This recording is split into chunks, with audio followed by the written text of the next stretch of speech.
کله نوجوان لاس اوچت کی او دی وی الله ما معاف کا او د سترګو نه اوښکې روانې شي الله په اسمانونو کې په فرشتو باندې فخر کوي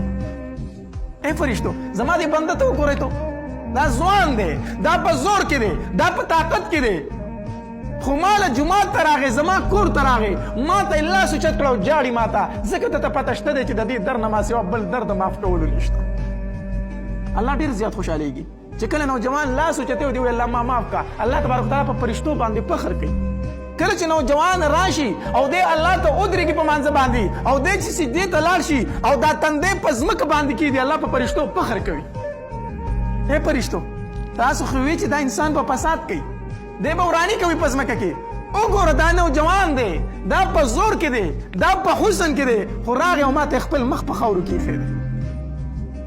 الله تبارک وتعالی ته د نوجوانۍ سجدې ډېر خوند ورکوي الله تبارک وتعالی ته د نوجوانۍ توبې ډېرې زیاتې خوند ورکوي ځکه چې سړی کمزوری شي خو بل لاره پاتې نه شي بیا